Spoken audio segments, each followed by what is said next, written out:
Hello, chart watchers, and welcome to this Monday, November 12th Market Watchers Live Show with your hosts, Tom Bowley and Erin Swinland. For those of you joining us for the first time today, welcome to the show. And for our regulars, welcome back. Well, the market's off to a rough start. It's typical Monday. We've got the Dow Jones Industrial Average currently down more than 400 points, 406 points. The S&P 500 down 38. The NASDAQ down 166 points, and the Russell 2000 down 20. The 10-year Treasury yield, pretty flat. Actually, I believe the bond market is closed today for Veterans Day. But we did close Friday at 3.19%.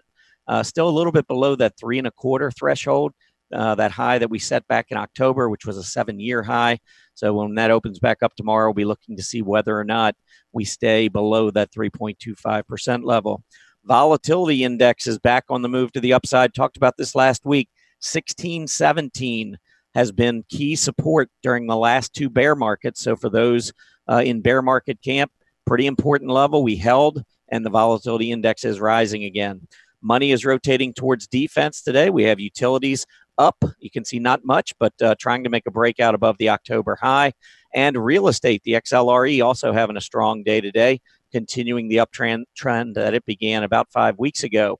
Technology, definitely the group that is being sold off the hardest today. You can see down almost 3% today. Internet stocks in that communication services group having a rough day. Broadline retailers also struggling. And, of course, within technology, semiconductors, one of the worst of all, down more than 4% today and heading back toward that late October low. All right, Erin, start of a new week, middle of November. How are those fires doing out in Southern California? Yeah, it's still pretty bad out here. For me, I mean, I'm safe. Like I've been saying, my hill's already burned down. No, it's really bad up there above LA and higher than I am further northwest. So I'm not having the problems, but yeah, we still need to keep our prayers going for all of the first responders and those affected. So yeah, it's still pretty ugly. Yeah, I think when Mary Ellen was on, I think she said that she's up in that area somewhere. So definitely prayers out for her and her family and everybody in the area. And like you said, first responders. I wish we could send some of our rain. It's cold and rainy here in Carolina. What was that old Carpenter song? Rainy Days and Mondays. There you go. There you go. Well, apparently get my portfolio down as well because it's been a pretty rough morning so far. Yeah, it's been rough. We've had dry weather so bad I can count on two hands maybe how much rain we got this year. So it's just been particularly bad. Wow. Oh, well, hope that changes soon. As far as the market goes, I do want to say before we get into the market, happy Veterans Day to all those who have served and all those who are currently serving and will serve. God bless all of you. And, I think it's good on at least once or a couple times a year to really thank those who, do fight for our freedoms and so forth. But anyhow, what do we got going today, Erin? All right. Well, this week is going to be jam-packed with lots of fun. Tomorrow you have a workshop, Tom. Bruce Frazier will join us on Wednesday, and then Julius DeKempenaar, RRGs. We're going to hear all about those on Thursday.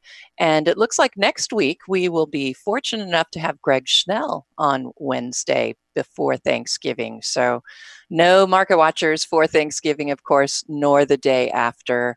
The market is open, I think, for half a day, but we're going to stay closed here at Market Watchers. All right, today's agenda, Monday setups. It is Monday. Hopefully you found some, Tom. Earnings spotlight. Tom will be going over some of the interesting earnings. Live Nation is going to be our first symbol in the 10 and 10. And finally, we will finish off with the DecisionPoint Report, which I will present at the end of the program. All right, Tom, let's get started. Earnings. Did we have some economic news? No, we didn't have any economic news out today, probably in observance for Veterans Day. And also, as I mentioned earlier, bond market closed, but still we'll take a look at this chart. You can see the 10-year Treasury yield, the uptrend, certainly the short-term uptrend, clearly in play from that August low down around 2.81%. And the rise all the way to 3.25. That was a pretty steep rise for just 7 weeks or so. And now we're in this sideways consolidation mode. in the 10-year Treasury yield. I think 3.25 to the upside is a very big level, obviously, as that marked a 7-year high back in October. And to the downside, I'd be watching maybe this low that we had over here in mid-October. I think it's possible when we get a reopening of the bond market, we could see the TNX move back down toward that 312 area.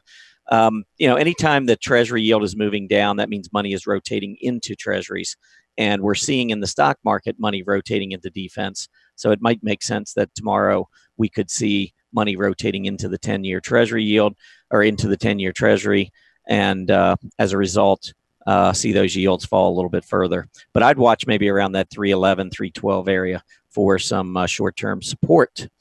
All right, a couple of earnings reports. I probably could have just passed on these. They may or may not be important to those of you out there, but Auto Home, it's about a $5 or $6 billion company. Both of these are about $5 or $6 billion companies. They did both beat in terms of their bottom line, and we can take a look at a couple of the charts and move on from there. Let's take a look first at Auto Home. Auto Home, you can see gap down, did move back down and test that prior low. You might say, well, why in the heck would it be gapping down? It just beat on its bottom line. Well, they did miss on their top line. $275 million in revenue versus $278.4 million expected. So the gap down, I do like this tail though, going below and holding. That to me is a false breakdown. We'll talk a little bit about that tomorrow in my workshop. False breakdowns, false breakouts, and some other things you can kind of use from a short-term trading perspective. But here on this move back down and then recovery, we'll see how we close today. But if we were to close with this kind of a candle, I would expect a short-term bounce just based on, when you get a breakdown intraday like this, normally market makers are going to be the ones that are, if anyone's going to be buying, it's going to be market makers. Most technicians, if you can picture this at the bottom, earlier, we would have had a solid red candle moving down below prior support. I can tell you as a technician, I wouldn't be buying a stock like that. So really, it's market makers that begin to support stocks like this. So when you get a false breakdown and it comes back up and it holds support into the close, a lot of times it'll just give you an idea that market makers could have an inventory of that stock on the long side, meaning that there's a pretty good chance that we will see a bounce in the short term. So they're able to be profitable on their short-term trades. But we'll see how it finishes today. The other stock was ACOM, and ACOM posted revenues that beat expectations, $5.31 billion versus $5.27 billion. Beat on the bottom line, as I posted earlier, 83 cents versus 81 cents. And yet the stock's down 7%. So what gives here? Well, they lowered their fiscal year 19 earnings per share guidance. So again, we were down close. We didn't break down, but we got pretty close to a key support level. And it took us about 6 days to go from 29.25 up to 33.75. And it's taken us actually 1 day and 2.5 hours to get almost all the way back down to that level. But so far, that is holding to the downside. We'll see whether or not it continues to hold. We could certainly stretch this chart out and see. Yeah, we're still in this downtrend. Even if we bounce in the near term, I'm going to be a little concerned until we can start to reverse this series of lower lows and lower highs that you can see throughout 2018. So this is a stock that's been downtrending throughout the year. We know the overall market has not been downtrending throughout the year. So this is going to tell us that relative to the S&P 500, at least, we're talking about a stock that is not a very good performer.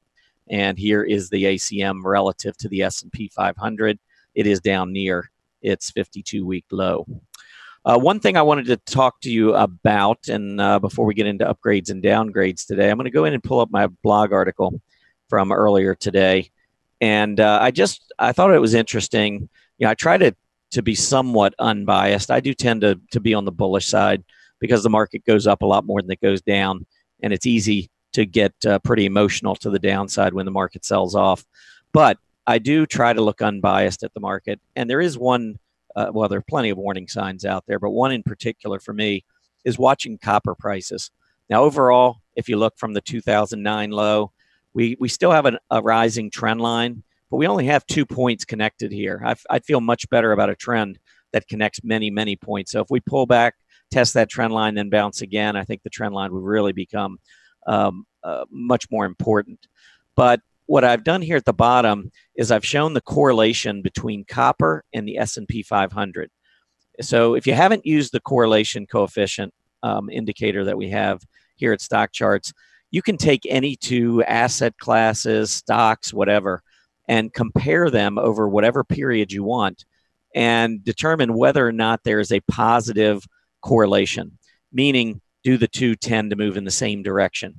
So anytime you get readings, the scale is from -1 to +1. And anytime you're above 0, it means you have a positive correlation. If you get all the way up to 1, it means you have a very, very strong positive correlation where the two tend to go up almost, well, really together. And you can see this blue shaded area right here, how copper and the S&P 500 tend, this is the plus 0.50 to plus 1.0 area. And you can see how we stay a lot in this area, where if you look at minus 0.50 and -1, which would suggest that they move opposite one another, you can see very little activity here. So I think it's clear that we have, when we're looking at copper prices and we're looking at the S&P 500, that they tend to be somewhat positively correlated. And I just find it interesting that we currently are negatively correlated. Copper, as you can see, has been coming down throughout 2018, and yet the S&P 500, for the most part, has been going up. I know we just had a rough October, but mostly we've been going higher in 2018. So when you look at this and you look back to those prior inverse correlations, when it's gotten like this, and it doesn't happen very often, notice the first time on this 20-year chart was back in 1999, which was 1 year before the bear market started. And then the second time it happened was in 2007, early in 2007, probably about 8 months before we topped in October of 2007. So again, it occurred right before a bear market started. But the last two, this one right here in 2008, actually occurred because copper was going up while the S&P was going down. And that may have been maybe a little bit of an indication that we were going to see a bottom in the S&P. But the fourth time it happened in 2013, there really was no, copper was going down. The stock market, if you remember, 2013 was a very good year for equity prices. So that led to the inverse correlation here, but it never really was a warning for the market. In fact, copper continued moving down next couple of years, even though the market moved higher overall. So question there, or question now is, does this mean anything? Is it a problem that copper's been going down while the S&P has mostly been going higher? I think it's worth watching. I mean, copper prices are different than silver, and especially different than gold, in that copper, based on economic conditions throughout the globe, if demand is hot, copper prices tend to move with demand, with economic conditions. And the S&P 500 tends to do the same thing. So there is some, I think from a common sense perspective, it does make sense to follow this. And I just wanted to point out that we do have this negative correlation, which can be construed as a bearish signal for equity prices as we move forward. Erin, I know you've got a number of upgrades, downgrades. Take it away. All right, let's do just that. And here we go. And yes, we did have quite a few. I've got 4 upgrades for you and 3 downgrades. We'll see how many we can get through here today. Right now, as you can see, Chesapeake Energy, this one was upgraded by Citigroup from a sell to a neutral. At this point, the PMO is saying neutral is making sense as far as what they have called.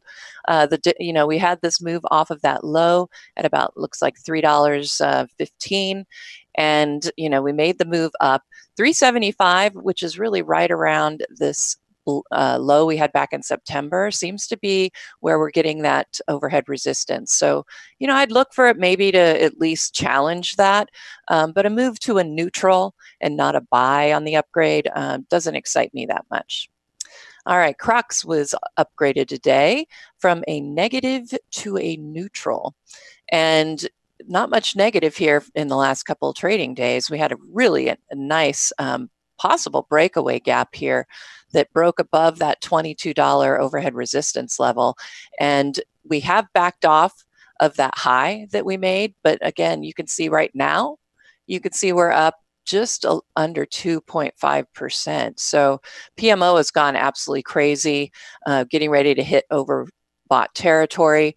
This one I think would be more of a chase. You may want to wait and see if it maybe tests that gap support right there. It might have to come down, close that gap before it makes a move back up. But this one also was upgraded to just a neutral. So I'm not super excited about that. This one, limited brands, L brands, moved from Wells Fargo, upgraded from a market perform to an outperform. And it looks like it's already been outperforming. It's doing quite well. I can see a reverse head and shoulders right here. And it executed with that move above the neckline. I think we've just about fulfilled the pattern itself. I think you could make a case here for the pattern being about 5. Let's see. Yeah, I think we're just about to the top here of that minimum upside target. So there certainly could be more upside on L brands. But right now, this 3750 area, super important. If we can get the breakout above that, I think we could see it run higher. But right now, it is kind of overbought, could use a little bit of a pullback. Shoe Carnival. This one was one of my Monday setups a few weeks ago. This one was upgraded by Pivotal Research from a hold to a buy. And notice the PMO, it's been moving slowly to the upside. It's not overbought. And it just gave us a bottom above the signal line on this breakout that we got today. But you could see also on Thursday, we had a pretty nice breakout move as well. At this point, we need to look for that resistance sitting here at about $45. That would be the next area to watch for. We've gotten the pullback toward this top we had earlier, very short term. So this would be, if you wanted to get in, maybe a little bit of a risk here, but this might be the best spot to do that. But we are sitting on a 5% upside move currently. So may want to wait for that pullback. A couple of other big name upgrades for you. Comerica, CMA was upgraded. Michael Kors, KORS, and Starbucks, SBucks was also upgraded today. All right, let's look at a couple of downgrades. Agilent Technologies was downgraded today by Cleveland Research. We have it moving from a buy to a neutral. And, I think there's some potential here, if that makes any sense. We do have some bad signs here, obviously. You've got that move that's taken us below the 200-day EMA. The PMO is starting to top below the zero line. But I might put this on a watch list just because it looks like, we had this really deep decline, but I think we formed a possible reverse. We're getting ready to form the right shoulder of a reverse head and shoulders. Now, you can't call the pattern until it actually executes, but I think this one could be very interesting. A little bit of a sloping neckline to the upside here, but might be worth the watch. It might, if we start seeing it get well below this low we saw back here earlier in October, then of course the pattern would be bust. And the PMO is suggesting it will, but might want to just keep an eye on that one. Smart Sand. SND, this one was upgraded today by Credit Suisse from a neutral, downgraded from a neutral to an underperform. We do actually see some positives on this chart as far as DecisionPoint. We do have the PMO buy signal coming in very oversold territory. And you can see the 5-day EMA is about ready to cross above that 20, and that would give us a short-term buy signal. However, you can see the configuration of these EMAs and look at the margin between the 50-day EMA and the 200-day EMA. That tells me we've been in a bear market configuration for quite a while, and it will take quite a bit to get us out of it. We've clearly been in a decline overall, in a declining trend since the beginning of this year. So, we could get a little bit of upside move to test some overhead resistance at like $4, but ultimately I probably would leave this one alone. It is at some important support, but we've hit some important support before and failed. So just keep that in mind. Lending Tree is our last downgrade today, and it was downgraded from an outperform to a market perform, so not a horrible downgrade. Getting a big pullback And, you know, I don't like that because looking in the thumbnail and even just looking at the daily chart from the bigger side of things, I see a flag and it failed. So we had a bullish pattern that failed. We'd already had a breakout here above these tops. And again, it failed. So, you know, I can see the downgrade, why we might be seeing that. And you've got a PMO that is starting to turn back over. So I think this one, we probably are going to see some more downside on it. A couple other big name downgrades I didn't talk about. Infinity Pharmaceuticals, INFI, was downgraded by 2 agencies today. Planet Fitness, PLNT, was downgraded. Pulte Group, PHM, downgraded, and Skyworks, SWKS, was also downgraded. Whew. Okay, Tom, got all those in. Now we can move on to one of our viewers' favorite segments, as far as I've been told, and that is Monday Setup. So let's go ahead and see what we did last week.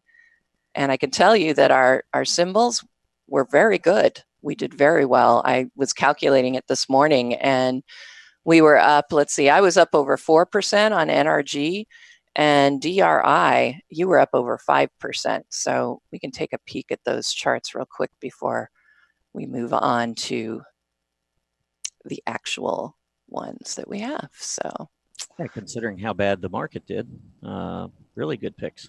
Yeah, I thought so. Okay, so NRG, not as good a pick as Tom's, but I think still looking pretty good. Actually, it's up higher, so I probably am getting a bit more move towards the 5% upgrade there as far as price goes. I had it at $37.99, about $38, and yeah, we did pretty good. I had a little bit of a down move, but it didn't close that low on those moves, so nice little pickup there. And I would say if you're holding it, I'd keep holding it. You know, nice breakout continuing, PMO buy signal, not overbought. And then DRI. NRG reported last week too. I think that's why you had that volatility in the middle of the week. Ah, there you go. Okay, and there you are, Darden Restaurants. Nice breakout. Looks, you were calling it, and I'm, as far as decision point, this one still looks great. Yeah, I think it looks pretty good too. I'd expect it. And it's in a good space. I would expect it's going to run back up, try and test that September high. Yes. All right. Let's see. What do I have this week for you? Let's see here. Interestingly enough, you were just talking about that being a good space, that restaurants and bars. Let's go here to my Monday setups, and you might notice a theme here of my Monday setups. I did end up with a lot of discretionaries today, and look at that, a lot of them in that restaurant bars area. So I thought that was very interesting. That, you know, I always like to kind of take stock of what is coming up in my scans, and I mean, I think it's very positive that for the market, if the discretionary seems to be the place that I'm getting a lot of hits right now. So let's go ahead and take a peek at some of them. MCS, this one was a pick of mine a while back, but it's starting to look, it's looking pretty good right now. You've got a PMO that is now just about into positive territory, looking for a buy signal here. You've got some good volume here as far as the OBV is concerned, you know, rising tops here, rising bottoms. Scooter, of course, is already above 75, so it's got some internal strength. And I like the setup here. I guess my only warning, I guess if you wanted to go warning, would be this area at about $42. You can see it matches up with that short-term low here in October and this top we had in September. That could be a little bit of an issue as far as the breakout, which is why I didn't pick it for my Monday setup. But, you know, we could be setting up a little mini flag here and could be getting in another move to the upside to test those tops that we saw earlier. Regis, RGS, was another one. And this one I thought it's interesting in that I've got the PMO starting to move to the upside. Couple issues I still sort of have with this one is this declining volume on the rally. I usually like to see a little bit more excitement going into a rally, but at the same time, it was a pretty rough market. This last couple of weeks weren't great, so I like it still. It's sitting on top of that 200-day EMA. If it were to lose that 200-day EMA support, I'd bail. But I think there's some upside potential here, quite a bit. At this point, though, that would be the area I'd be watching for overhead resistance, and then definitely keep an eye on that 200-day EMA. Ruth's Chris, I love eating there. All right, PMO buy signal on tap here. You can see that in the short term, it looks like we've just about crossed above that declining tops trend line. Nice rounded bottom, holding the 200-day EMA in a strong space at this point. Right now, it's sitting up against that $28 resistance level where we saw lows back here in early August. But I think we're going to see a breakout from there, and I would expect a move at least up to the $29 level to test the lows we had back here in September. And I like the oversold PMO getting ready to have a buy signal, so I thought that one was good. Whoops, let's go to Shake Shack, and we were talking about this one earlier with our producer. I think as far as DP is concerned, I think there's more room to run on this one. The only issue I see is this gap resistance holding right now. Granted, we have filled the gap, but that seems to be the spot I would be watching, is that 52.50, which is what we're just getting ready to hit up against. And then we've got the $55 level that's going to cause some resistance. So while I have a nice setup, I did not pick this one. We've got the momentum working in the right direction, but I didn't pick it just because there are those two little levels of overhead resistance that I'd like to see tackled or looking a little bit better before I would jump into this as my choice. SSRM, and then I will pass it to you, Tom. I'm getting the PMO turning up. It is a little bit overbought right now, but we have seen +4 territory to -5 territory. So we could see it move higher, and there's still room for it to run to the upside. Like the breakout we saw on Friday, the continuation of that breakout today. Right now, that 1075 area is that interesting area of overhead resistance that we're sitting right up against. I would like to see a little bit of a pullback, but I think this one looked pretty good for a Monday setup as well. But my pick is going to be Wingstop, and maybe I need to go eat dinner there just to bring it some good upside movement here. All right, so what I have, and actually it looks like I'm going to get in at a better price because our last price that I'm looking at right now is $67.83 on the pullback after this breakout today from the highs we saw last week.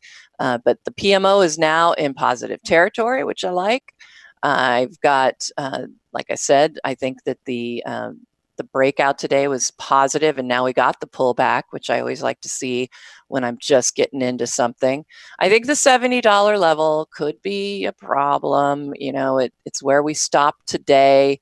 It's where we stopped in September quite a bit. So, but, we managed to get higher above that in October. I'm looking for a move above 75. And then if you're going for this on a more intermediate term basis, I would look at a stop around 60.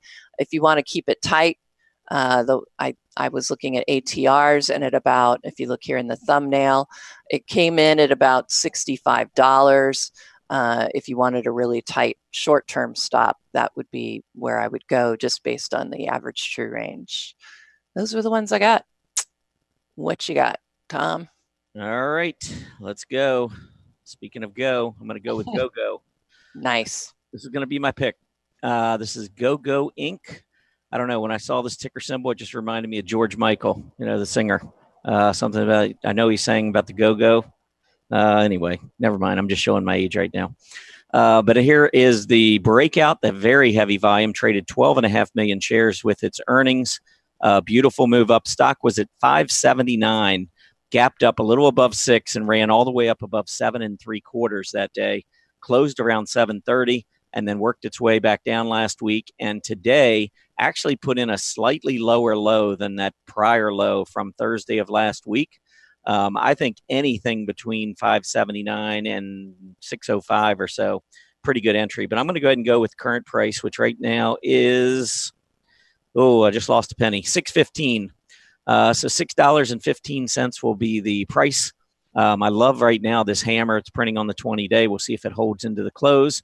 But this is in a pretty nice space. If I pull up the relative chart, you'll see telecommunications equipment right here wasn't far from a breakout. And on a relative basis to the S&P 500, telecommunications actually just last week broke out to a new 52-week high. So you're in a pretty good space. The stock itself had been downtrending until the last couple of months. And I think there was some good stuff being anticipated in the report. Obviously, the earnings came in much better than expected. Big move up to the upside. And now we're able to get back in close to where it was when it gapped up after its earnings. I would be looking for a target back up here near the highs in the, 725, 750 area. To the downside, like I said, 579, that gap support is what I would watch to the downside. I own GOGO. All right, let's go through a couple of others here. GHDX, another one you're going to see pretty similar. Big gap up here. We've come all the way back down the top of gap support. I did buy this one. I've got a fairly tight stop. I like it, but if it breaks below 80, we could see it run back down maybe to the 20-day or even to close the gap support at the bottom. So I don't want to hold into that. There was some heavy volume selling after the gap up coming back down. But I think that there's still pretty good odds that we're going to hold around that $80 level. So GHDX looks good to me. DATA was very, very heavily sold over the past 2 or 3 days after gapping up with earnings. Big breakout, got up to 125. And that was on Thursday morning. And today we hit a low of 107.92. I actually own this one. I bought it on this pullback to about the 110 area. So it's just about where I got in at current price. But I like the stock. I think this pullback down to the 20-day is an opportunity. I think we're going to run back up into the low 120s. TAL, another one I bought. So I do own this one. Bought it on the 20-day moving average. It is currently sitting at 27.45. You can see these 7 or 8 trading days, almost all hollow candles, which tells me that for the most part, there was a lot of buying taking place. And you can see the volume much heavier than normal as well. So last few days, volume has tailed off quite a bit. We've come back, tested that 20-day moving average. This one was a close second for the one I wanted to go with today, but I'm going to stick with GoGo. But I do like TAL. I think this 20-day test is interesting. Could get down as low as maybe 26 after the last big move on heavy volume. You can see the last pullback went down to about the 26 level. So if it does go back down there, my thought is to add more.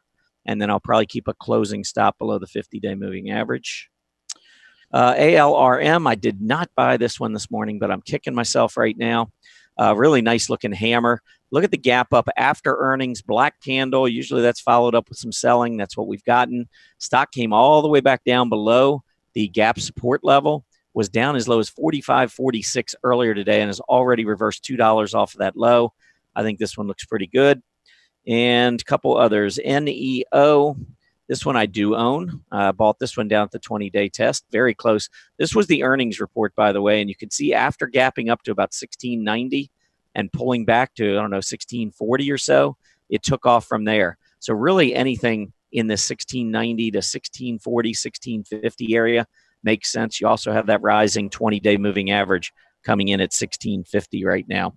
And then the last one, I don't own this one, is Humana, but another big breakout, heavy volume. Don't like to chase, but now you're back down almost to where it was when the earnings report came out and the stock gapped up.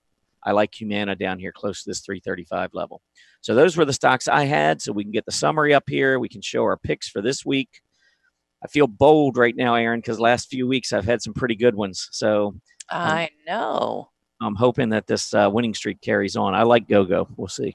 Yes. No, I looked pretty good. It, obviously it doesn't look like a good setup for my PMO, but that's not, that's not your trading style. So No, it probably looked good. Unfortunately, though, when it moved higher.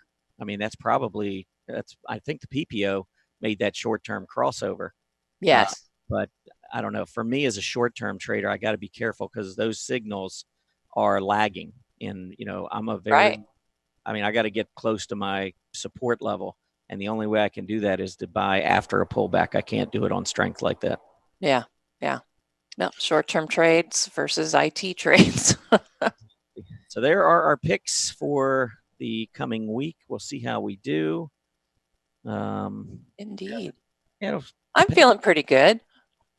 Yeah, I feel pretty good. Obviously the smaller stocks present a little bit more risk, but I like those. I actually trade small caps a lot more than I do large caps. I think GoGo's got about a 500 or $550 million market cap. So that's pretty small relative to most of the stocks we normally talk about.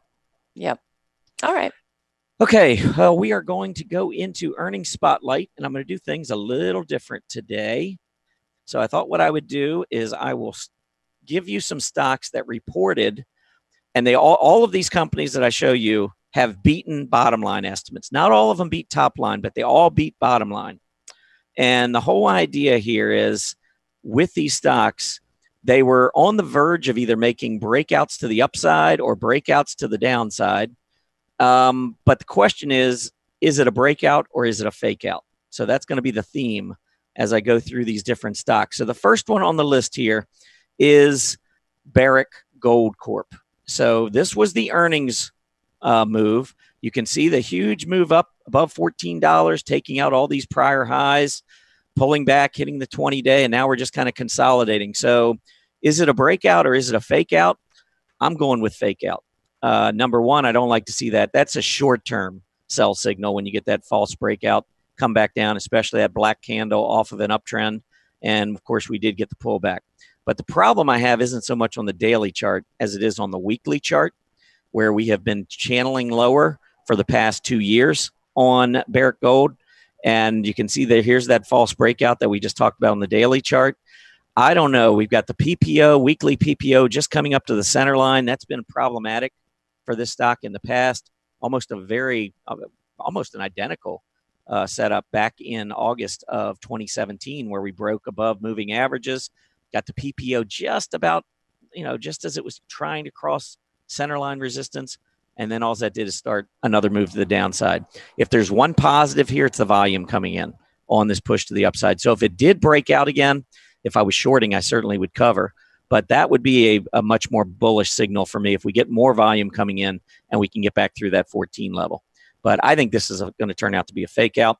The other thing is I'm not a fan of gold. The dollar, by the way, didn't plan on showing you this, but the dollar having a very strong day today, as you can see, breaking out. That is not a good setup for gold stocks or gold in general. So I'm going to call ABX a fake out. So next one, AZPN. They beat top line, beat bottom line, and yet the stock continued moving lower. And they reported, I think it was on October 24th. And so you can see we kept moving lower. Volume was a little heavier on this move. So the question is, this move down below the June lows and the May lows, is this a breakout to the downside or is it going to be a fake out? I think it's going to be a breakout. And I think it's going to be a breakout to the downside because the weekly chart. For the last 2-3 years, you can see we have been trading above the 50-week moving average. This time we are in a pretty steady downtrend and we have broken below the 50-week moving average. And look at the volume coming into the downside. I don't know. This one looks like a breakout, really breakdown. I always call it breakdown, but I guess technically we still call it a breakout. But to me, it looks like a breakout to the downside. So that is what I'm going with here. Next up is Xilinx. These companies all reported either on October 24th or the 25th. So it's giving us a couple of weeks of market action to try to look to see what's been going on. So Xilinx heading into earnings was kind of, in an uptrend, but it pulled back prior to earnings.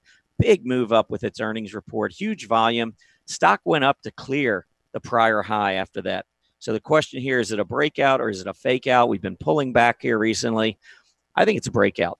I think that this stock goes higher. I love the fact that it's moving up despite semiconductor struggling. Look at the volume that's been coming in off of this low and the move to new highs. Weekly PPO has just set a new high. Yes, we certainly could have a pullback and little profit taking, but I think this breakout's for real. I'm calling it a breakout.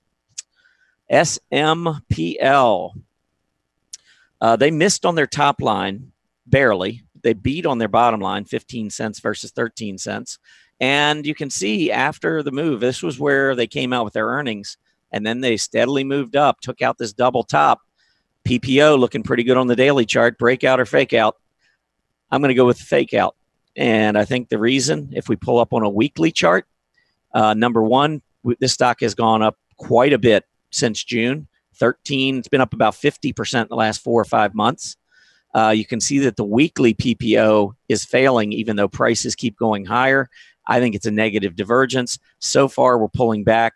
I would say this: if we can get back up above, clear 20 and get some volume coming in, then maybe I would change my tune. But for right now, based on what I see right here, I'm going to say fake out. Next up, MLNX, Mellanox.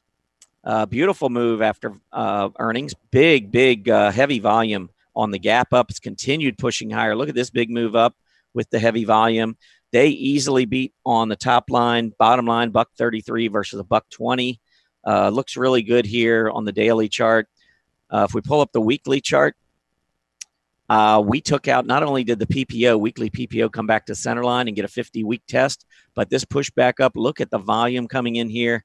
I think we have a breakout on MLNX. Next, BPOP. Going to move into the banking space.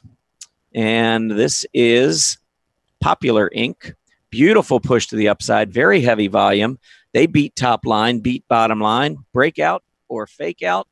I am going to pull up the weekly chart and go with breakout.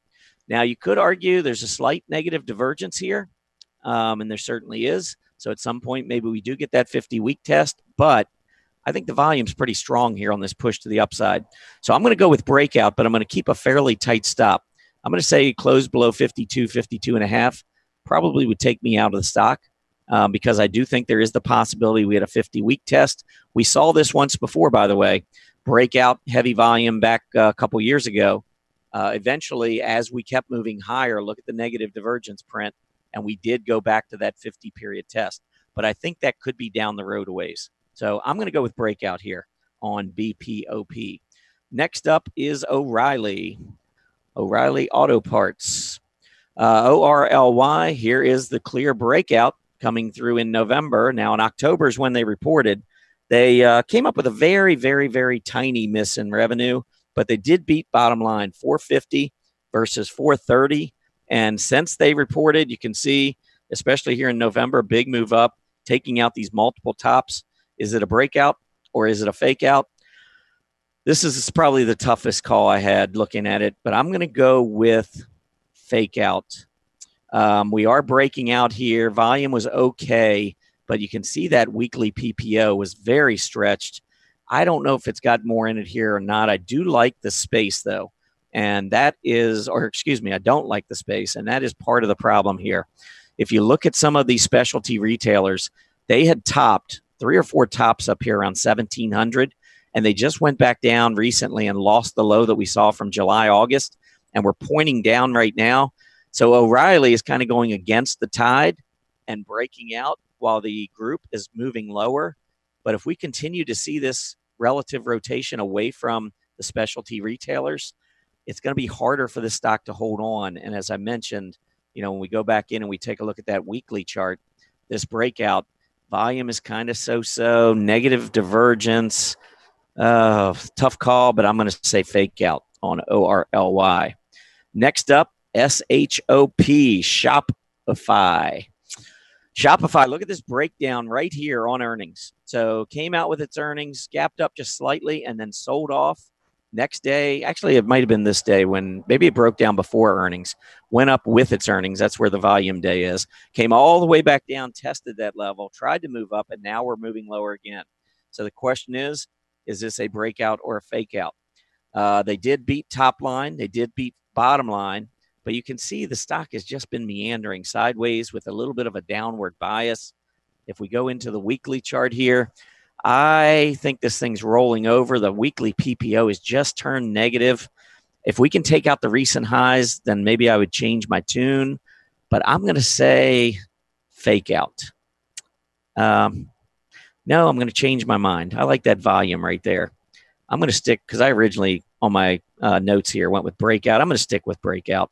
I think we still have higher highs, higher lows. I tell you what, if we lose the lows that we just went back and tested after earnings around that 120 level, that's when I would change my tune. This is another close call, but I'm going to stick with breakout on SHOP. Just a few more here. EHTH, eHealth. Look at the beautiful move here after earnings came out. Nice gap up, beautiful breakout of this triple, quadruple top. This you can see here, equal highs, rising lows. You got a nice ascending triangle.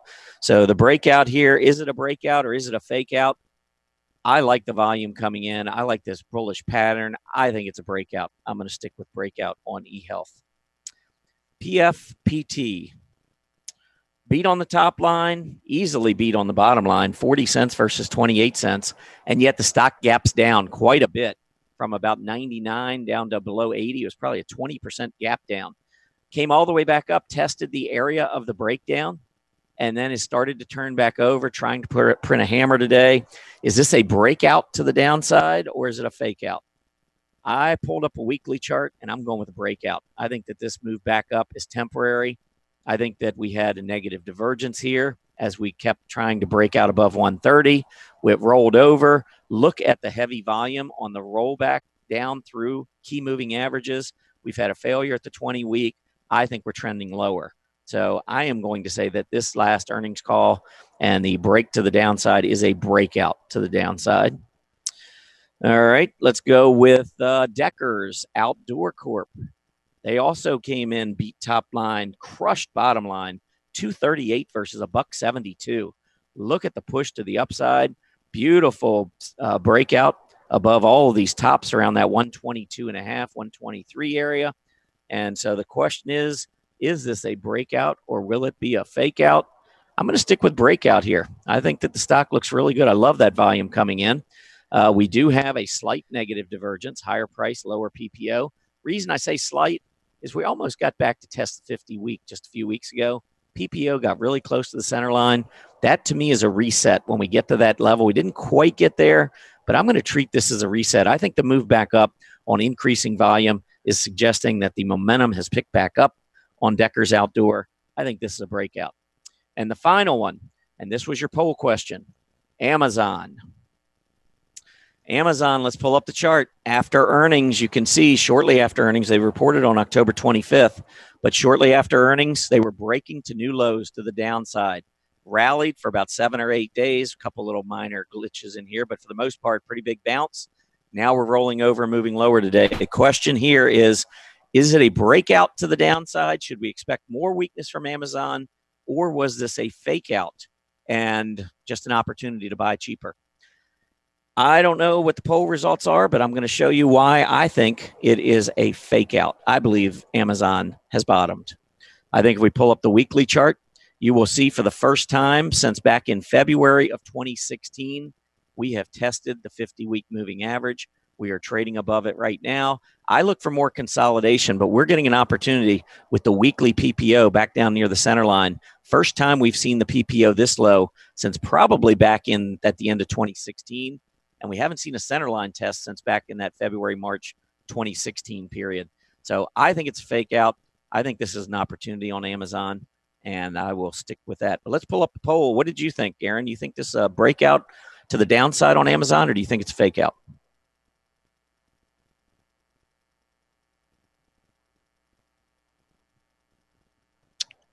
All right. I'm not hearing from Erin. Sorry, I was just really thinking hard about it. You know what? I kind of think it's a breakout, but that's just my opinion.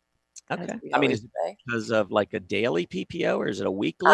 You know, I'm going to pull up the chart because I've been doing a lot of other stuff. The only thing that bothers me here is that 200-day EMA. And then, yes, the PMO is topped, but I just, we're getting ready to, and this, I'm going to just tell you right now, this is not my technical perspective. But, I think that if we can hold this area right there at 1600 and... I'm not seeing your chart, so I don't know if you pulled it up. Oh, no, it's okay. But basically, I'm thinking that we might have hit some important support here. And with the holiday season arriving, and I don't know, I'm in the breakout camp. I think we're going to get a breakout here. So wait a minute, are you saying it's going to go higher or lower? I think it's going to go higher. Okay, because what I was using as breakout was a breakout to the downside. Oh, I see. Was it a downside breakout for Amazon? No, then it's a fake out. I faked you out with the wording. You did. I'm sorry, I wasn't paying that close of attention. I'll just admit it right now, getting all my stuff for the DP report together. Oh, no problem. You did raise a pretty interesting point, though, about seasonality, you know, as we're getting close to the end of the year. Amazon's best month of the year is November over the last 20 years. It's gone up 75% of November's, which is the highest percentage of any calendar month. And it is averaged going up 7.1% during the month of November, which is second only to April's 8.8% rise. So I didn't even look at that, but technically or seasonally, this is a pretty good period as we head toward the Christmas season for Amazon. One thing I will mention, though, and this is maybe might catch everyone by surprise, December is the worst month for Amazon. So only 32% of Decembers have gone higher. And the average return during December is minus 3.1%, which is the 11th worst month of the year. Only February is worse at minus 4.0%. So anyhow, for those facts out there. But let's move on. 10 and 10. What do we got? Yes, absolutely. I'm going to send you right into it because, like I said, I've been busily working away in the background here, trying to put stuff together. So I know already what the first two are going to be. So I'm going to give you the first one, which we already told everybody about, Live Nation.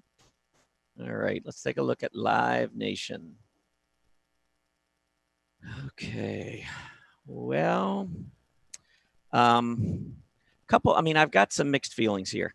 I like the fact that it broke out. I mean, if you look at it on this relative chart, with earnings, it did just break out, got up to $58, clearing these prior highs, and did so with recreational services completely falling apart. As the group fell apart to new lows back in October, you can see that Live Nation actually held on to lows that we saw back over the summer. So I think on a relative basis, there's no doubt that you've got a really strong stock here with LYV within this space. But the question is, with the overall space being so weak, is it only a matter of time before it pulls LYV down? When I have a stock like this, if I feel bullish about it, but it's in a space that's not seeing its fair share of money rotating to it, I just want to make sure I keep my stops in place. So I've got to pick out my lines in the sand. I think that this gap support and the prior high here, I think 53, 54, you got the rising 20-day moving average coming up right in there as well. I'd want to keep a fairly tight stop here because I'm in a group that's not performing very well. But the stock itself, I think strong, continues to trade really well. So I'm going to say bullish, but I'm going to keep my stop pretty tight there. All right, makes sense. And the most popular in the chat room, like I said, by a mile, would be Apple. Yeah, I was looking at Apple earlier, and I tell you what, it is down challenging some key levels. I thought maybe we had put the bottom in last week when we went down and tested this gap support area. We went even lower today. Now, we have rallied off of those lows. If we can finish back up above 197, 198, I would be feeling pretty good about it in the short term, meaning I think we have a chance maybe to go back up here to the 210 level, maybe test the 20-day, and then see where we are. But we do still have this daily PPO that's very weak on the stock. So let's see where we close here today. Below the 197 level, I think there's a couple areas. The prior high right here would be about 193. Looks like that's about where we went down to today. Then you've got the bottom of gap support if this 193 level doesn't hold, and then you're talking about 188, 189. So those are the areas I'd be looking for to the downside. If you wanted to build a position, I certainly could do it starting here and working my way all the way down to 188, 189, and then maybe keep a tight stop below that or even below the low that we saw back in June. That June low was pretty significant on many of these tech stocks, by the way. So that there's a couple different ways to play. It just depends on whether you're very, very short-term oriented or whether you're trying to build a position from a longer-term perspective. But Apple short-term looks very weak to me. but I have a feeling this is going to be an opportunity very similar to Amazon. All right. Let's see. Let's give you next. You may have heard about this one, Netflix. Yeah, I've heard about it once or twice. Yeah, it's rolling back over. We got a dark cloud cover candle right at the top at that 20-day moving average. That was a pretty decent signal off of the uptrend that trend was going to reverse. And now I'm just watching to see if it holds on to its recent low. So I'm going to say around 275. I could have gone back further. I think if you go back further, that 270, 275 area was very important a while back as well. It might have been the February low. I don't recall. But you can go back and take a look at that. But I think if we move back down into that 275 area, I think Netflix gets very interesting from a reward to risk standpoint to get in on the long side. All right. Okay, next one is for our friends in Canada, Sun Life Financial, and that is slf.to. Okay, well, I'm looking at a downtrend. Let's stretch this back a little further. Yeah, still got a downtrend. Look at all these bottoms that came in around 50, 49 and a half. And on the way back up, that's where we're struggling to get through. Broken support becomes resistance. That's just technical analysis 101. You can see all of these moves down. We never had an open or close below 49.50. And you can see all these tails coming down below that level, holding right around $50. Now, as we break down and move back up, you can see where it's coming into play, and we're failing at this area. So I would avoid it. I'm not a big fan here. I think this is a stock that continues to push lower. It's underperforming. I would watch that 50-day moving average until we can get back up through this price resistance and that 50-day moving average. I would avoid it. Okay. Let's see, next one. I know we haven't looked at this before. It's a consumer staple, Casey's General Stores, CASY. Yeah, I think they just came out with really strong earnings from what I recall, because I think it's on my strong earnings chart list. Well, it might have been the September move here. This gap up might have been earnings. I'm not sure. But anyway, I like it. I was looking at the stock going sideways here, expecting a breakout. We got it. We've pulled back a little bit below that breakout level. If there's one problem I see, it's that when we got the breakout, that's when I really look for volume to confirm. And we've got this breakout, and I look down here, I don't see much volume at all, just kind of a normal volume. So I think it may fail here at the 130 level. I still think it goes higher in time. Maybe watch this trend line, which comes in. You just take these last few lows here, right about there. I'd probably give this down to about 125. Certainly could go down a little bit lower. You got also the gap support level. Just depends how much room you want to give a stock. But I think it's going to go higher in time. As a short-term trader, I don't want to ride a stock from 130 down potentially to 120, and I'm not saying it's going to go there. But if you look at this chart, check out where this bounce came from, right at the top of this gap support. So that's why when you saw a lot of my earlier Monday setups and you see the top of gap instead of the bottom of gap as my support, this is one of the reasons why. A lot of times you get this big volume gap up and you keep going higher. Many times you don't go back and fill that gap to the downside for many, many weeks, maybe months. So anyway, I think Casey's looks pretty good here. I just think that failure to have volume on the breakout tells me maybe I'm going to say the 20-day comes into play here. Probably be a buyer on the 20-day. Okay. Let's see the next one. Let's look at ABR, Arbor Realty Trust. Well, just from the name, I'm going to say it probably is pretty good. Yeah, right. Mortgage REIT. Yeah, anything says Realty Trust right now is probably a buy. And this one's no different. Beautiful breakout here.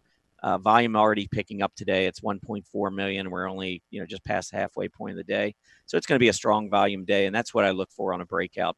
I think this one looks pretty good. Okay, cool. Next one up is Duluth Holdings, DLTH. And I think this one we talked about before the show too. Yeah, I like the recovery here. This is a stock that's in a really nice space. It's in the retail apparel area, and that's just recently had a breakout. So I think that all of these stocks that have bullish patterns look pretty good. What I see from a longer term perspective here is off of a pretty significant uptrend. There is a reversing candle right at the top here. Very heavy volume. That marked a significant top. but it was almost straight up, doubled in about 3 months. So it needed a continuation pattern. And what I'm seeing here is exactly that. I think that we have this cup forming. I think eventually we're going to make a run up for about 35, a little past 35. But today it was down below 30, I think, and it's recovering. A hold above that 20-day moving average, especially above 31, would be bullish. Okay. Next up, Salesforce.com, CRM. All right, CRM. Breaking down, this is a stock that was a leader for a while and pulled back, bounced, pulled back. A lot of times you'll see that ABC correction. I really would like to see this hold, and we are bouncing off of 130. So in very, very near term, I'm liking it. But I think you've got to respect the recent high and this recent low as the trading range for now. So I think 130 to about 143 or so is the trading range. We do have a PPO in negative territory now. That makes me a little nervous. But I would say, my gut feeling, maybe that's not a good way to look at this stock, but I think the market goes higher. And I think CRM being one of the leaders is going to hold that 130 level. But if I close below 130, I'd be out. I wouldn't take any chances here. Okay. The next one, Energy Fuels. So 4 U's. Wow. Okay. 4 of you. I don't know if I can handle that, though. Yeah, I wouldn't want 4 of me either. Oh, my gosh. I can't even imagine. Let's take a look here. Definite support down around 280. I think it's pretty clear. We had big resistance up at about 360, 365. We broke above, so far coming back down on lighter volume. Now, when I see this happen, it used to be I would just get stopped out because I would take that prior resistance and I would use that as support. When I broke down below it, I would just get stopped out. But as I traded more and more, I kept seeing false breakouts followed by false breakdowns, hitting the 20-day and then bouncing. So I'm going to say this stock holds at the 20-day. And if I had to take a position right here, I'd be a buyer of the 4 U's. Okay. The 4 Utes. The next one would be American Airlines, AAL, and that'll finish it off. All right. AAL. Not one of my favorite stocks in this space. I mean, obviously, there's just something going on. I mean, many of the other stocks are doing much better on a relative basis. So right there, that would probably keep me out of this stock. I would just say to the downside here, pretty good support from mid-July down around 35.75. Got down to about 36 or a little above back in mid-August. And then we broke down on heavy volume. Now, we did have some good volume coming back up, but we are struggling here as we went just through the center line on the PPO. I would say this, if I was in this stock, I want to hold that 20-day moving average. If I went back down, closed below the 20-day, I would be out. So I think that's going to be the key for me. Can we hold this on pullbacks? I think there are other airlines out there that look better to me than American, though. All right. That does conclude the 10 in 10. And here are the symbols that we did look at. Those are coming up. There you go. You'll find all of these charts that Tom just annotated in the Market Watchers Live chart list. You can go there and click on those charts, save them, annotate them yourself, and just go to the blogs tab, click on the Market Watchers Live blog, and the link is right there at the top. All right, time for our final market update. Let's see what's going on. Maybe things are improving. Let's take a look. All right, not so much. Okay, so here we go. Markets are still quite a bit lower. You can see the Dow looks like it may have found some support at 25,500 as far as points, but it is down over 1.75% right now. S&P 500 does look like it might have found a intraday low. It wants to bounce, but now it's starting to head right back down in the last hour. So what we're looking at right now for the S&P 500 is a move of almost 1.5% to the downside. NASDAQ certainly taking the big hits today. While it looks about the same as the S&P 500 on this 10-minute bar chart, the NASDAQ is actually down 2.37% versus 1.5% on the S&P 500. OEX also lower on the day, looking, of course, very similar to the S&P 500. Mid caps are lower. They did bounce as did small caps, Russell 2000 off an intraday low, but does seem to be that they're heading back down after trying to rally forward. Did take back some of the losses, but we could be looking at more now. TSX, Canadian markets are also lower on the day. Of course, Treasury yield, bond market is closed, so we're not seeing any reading there. UUP, big gap up and starting to move higher. Dollar definitely bullish right now, looking very good. You could see gold, of course, on the other hand, gap down, but seems to be moving mostly sideways. Still a big drop, and I'll be talking about gold a little bit more shortly. TLT gap up, hit an intraday high, starting to head back down, but right now just under $114 for TLT. And finally, USO rallying today, but it does appear we've formed somewhat of an intraday double top, and we could be looking at a move back down to the area of yesterday's close, which was our Friday's close at 1270. But currently, USO is up right now, 13 cents, reading 1283. That's all I have for the final market update. What you got, Tom? All right. I'm just going to stick with that UUP because I think this is a pretty important chart to keep in mind because it does have a lot of different ramifications in the market. And the most notable being commodities and what you can expect from some of the commodities. But here we got a pretty clear breakout on the UUP. And I think if we drag this out, go back the last 3 years, you're going to see this is a pretty nice uptrend that we remain in. I believe we're going to go back and test that late 2016, early 2017 high, which is up 26.75. And if we pull this up on the US dollar index, you can see that that is up around that 103 level that I've talked about. Now, keep in mind the USD does not, this dollar index does not reflect today's movement in the UUP. So this is going to be higher at the end of the day. But I think we've got a clear uptrend in the dollar. And that to me suggests that you got to continue to be very careful with commodities.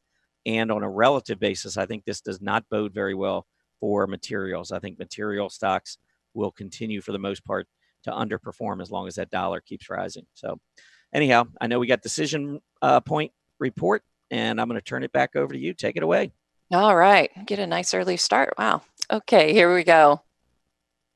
All right, so here today we have on November 12th, the DecisionPoint Report. I'm going to go over what happened last week, what to expect this week. We will look at weekly and daily charts for the large, mid, and small cap indexes.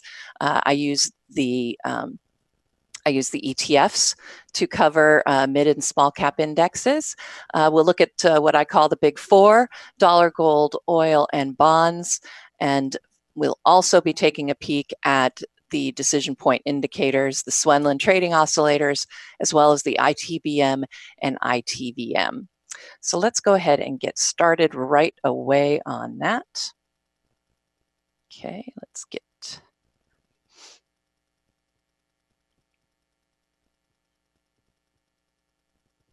all right, here we are.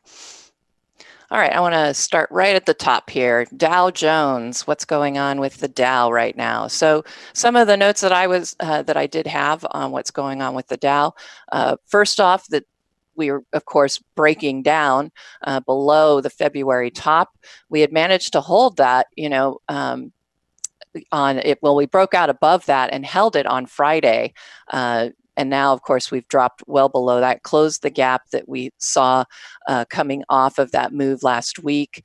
And now you've got a PMO that is topping below the zero line. So these are all problems that are bothering me quite a bit right now.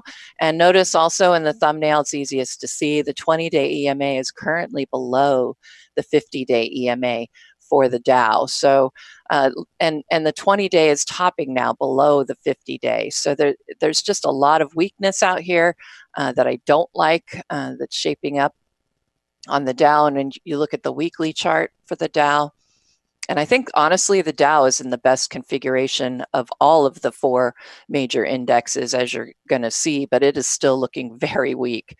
So something to consider. I have drawn a rising bottoms trend line from back in 2016, those two lows that we saw, and we tested it right on top of it, in fact, for the Dow 2 weeks ago. and we managed to bounce and rally off of that. But now, it looks like we're heading right back down. PMO had started to move to the upside and now has turned back down for November, so not looking good there. And, when I look at the big long-term picture here, I think these tops, and we looked at that 25,500 level, this is the level we're sitting right on top of right now. We really need to hold that if we're going to see some sort of upside move. And at this point, I'm just not seeing that possibility. I'm going to skip the NASDAQ and we're going to move to the S&P, but we will get back to the NASDAQ, promise. All right. You can see also another topping PMO on the daily chart. This one is for the S&P 500. So both the Dow and the S&P 500 have topping PMOs, and you're going to see the same on the OEX. You can see very critical support being broken here at that 200-day EMA. We had that nice gap up and what looked like a possible breakaway, hit the overhead resistance at that October top and headed straight back down. And like I said, we're losing some important support at the 200-day EMA, and the PMO is starting to top below the signal line. So all of these are very bearish messages that I'm seeing on these charts, and lots of caution necessary. When I did the monthly report, I think it was on Friday, I also was preaching a lot of caution, and I continue to do so. I'm not in the bull camp just yet as far as rally goes. I think we certainly have some more time to correct a bit more, and we likely will need to. And basically just looking at these charts and looking at the momentum, this is the weekly chart, and you can see that the PMO is really not decelerating at all here, even though we did get that bounce back here off of that rising bottoms trend line. So, the 2600 level has posed, seems to be an important level when I look at the weekly chart, but of course the 25.5 level, the 2500 level, those are going to be the critical areas as well. But I would not want to lose this rising bottoms trend line. I would really not like to do that. So I'll be watching that very closely, but currently it's looking okay, but I'm really concerned about some of these setups here. And there's the daily chart again on the S&P. Again, there's the 2550 level way down here, and then you've got that shorter term rising bottoms trend line. We broke through that, but we held that support at this low back here. So I still think we're going to see some correction to the downside. You've got a 5-day EMA just about ready to give us a short-term trend model neutral, actually sell signal, because that crossover is going to occur below the 50-day EMA. So keep an eye out for that. We do have some sell signals possibly on the way. All right, NASDAQ, promised you a look at that. All right, so the NASDAQ certainly has been suffering more so in this correction than the other indexes have. And I know that Tom's been talking about a bifurcated market during this decline since October, since the beginning of October. Certainly the NASDAQ being hit the hardest. We have now hit what I was considering pretty critical support here at that April top and those lows back in May, as well as that bottom that we got back here in October, and we are now trading, not only trading below it, but currently price is below that area of support as well. PMO has already topped. Now, if you remember on those other large cap indexes, the PMOs were just beginning to top. But on the NASDAQ, the NASDAQ 100, we already have that PMO top, and it is trying to head down lower to a sell signal. But that top below the zero line, those are usually very bad news. So we want to watch this one also very closely, see if that buy signal can stay. But boy, looking at what's going on right now with the breakdown here and the current price being below that 68.50 level, I'm looking for more correction to the downside. Not looking too good for the large caps. So let's go ahead and look at some of the mid caps and small caps. I'm going to look at IJH, which is the S&P 400 ETF. And we had last week, last I left you, we had a long-term trend model sell signal that had come to be. And then, but at the same time, we had just gotten a PMO buy signal in oversold territory. So I'd written in my notes that we had very mixed messages last week. This week, you know, we're seeing that PMO starting to top, which of course you don't want to see, but it hasn't topped yet below the zero line. And, you know, one of the patterns that I've been looking at, and I think I alluded to it on some of the Monday setups, and again, this is not a pattern, this is just me speculating as possible bullish configuration here. Speculation, but it is forming what could be a reverse head and shoulders off of a big deep decline. This is a big measurement here for a head and shoulders pattern that would easily take us back up to all-time highs. And you can see this pattern developing on a lot of the charts right now. So that will be something to keep in mind.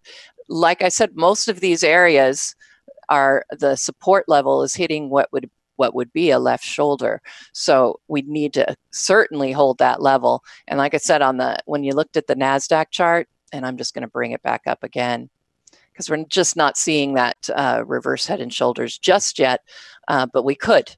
Again, there would be a left shoulder. It would be a steep neckline now, and so I'm really not looking at this as forming a head and shoulders for the NASDAQ 100, meaning we probably aren't going to see it on the mid caps either, but just something to keep in mind and watch. All right. IJH weekly chart, you know, we hit that very important support level at about 175, managed to bounce off of it, and currently we are holding rising bottoms trend line support here. We're holding that rising trend. Of course, we broke down below that, but we got right back above, and we've been trying to hold on to that rising trend after this correction. I mean, it looks like the perfect kind of correction, right? I mean, we got the big rally, we corrected all the way down to a very important support level, and then we started to bounce off of that. You know, we're seeing this pullback right now towards that, you know, trying to hold that rising trend, and we are so far holding that rising trend. So mid caps, you know, I think there is still some possibility here. Certainly looking a lot better than the NASDAQ 100. All right, this was another mixed message chart with the long-term trend model sell signal coming in on IWM, which of course is the Russell 2000 ETF. Again, we could be forming reverse head and shoulders, but like we haven't even got a bottom over here for a right shoulder. But it's just something that, you know, I'm chart pattern crazy. And when I look at a chart, the first thing I'm always, what just pops into my head is what I see as far as the patterns. A lot of times that will just trigger for me right away. And this one just triggered for me because of the pullback we've gotten on Friday and now today. The IWM small caps on the weekly chart, very similar to the S&P 400 chart, that ETF. You know, we hit the very important support at the 2018 lows, and then we managed to bounce up. But right now, IWM is not holding on to its rising trend like the S&P 400. I suspect these trends are not going to hold. We're going to go back down and test those lows that we tested last couple weeks ago. I would look for that more likely than a reverse head and shoulders.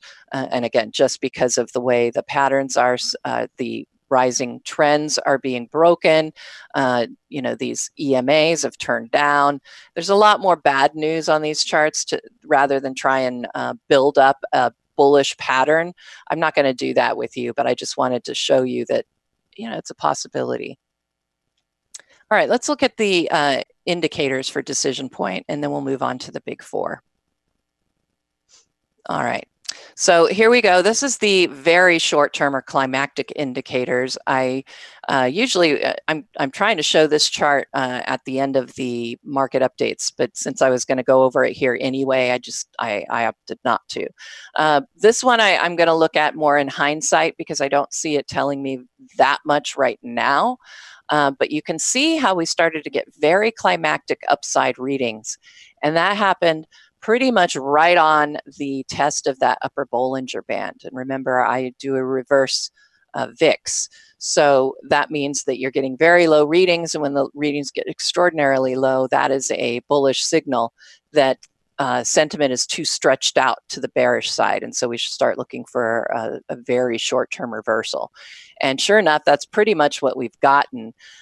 Last Friday, we got some significant, I would say, but not extreme negative readings here on the net AD and net AD volume. But they're not as extreme as they could be. But I think it is starting to, so I would look at this as more of a selling initiation. I think we still have a little bit more selling to do. The VIX is not telling us much because we're really sitting right on that average. So I'm not reading too much into that, but if we can see the VIX hold above its moving average here, I think that would be positive. And I'll be looking to see what kind of extreme readings we might get on the advanced decline on the breadth. Short-term trend, the Swinland trading oscillators, I think these are very bearish right now. We hit overbought territory and we have topped, and we are now heading lower. And I think we're going to accelerate lower after today, certainly based on the decline we're looking at right now. We don't like these tops because typically they lead to either consolidation if we're lucky, but generally you're going to see downside movement after these tops occur. So something, again, to consider. I will watch these, and of course I will be blogging about them on Wednesday, so you'll want to check that out. Intermediate term indicators, I think these look bullish. So I think, these kind of suggest that reverse head and shoulders might be possible in the intermediate term, just because they really are looking pretty strong here. We got the buy signals in oversold territory. They're rising nicely.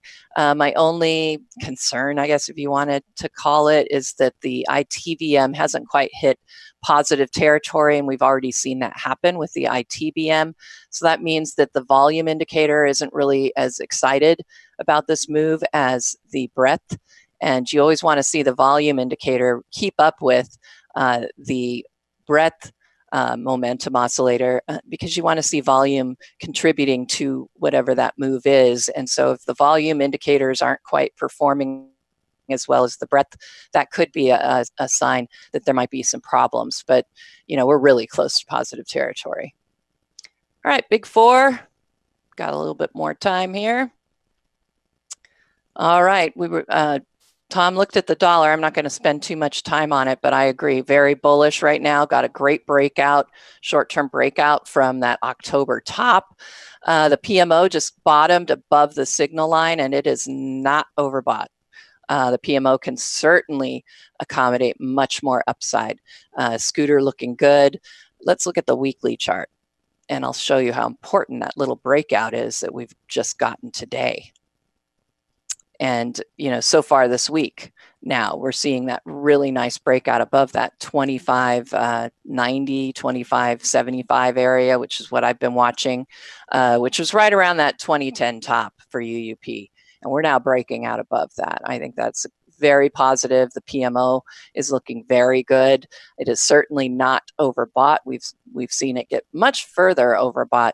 We'll watch this top though in comparison to this if we get a PMO top, but I'm looking at a higher top on the PMO, and I think that'll be positive. So I think the dollar looks very good. So what does that say for gold? Well, typically when the dollar is rallying, gold is going to move to the downside. My indicators are suggesting that that is true.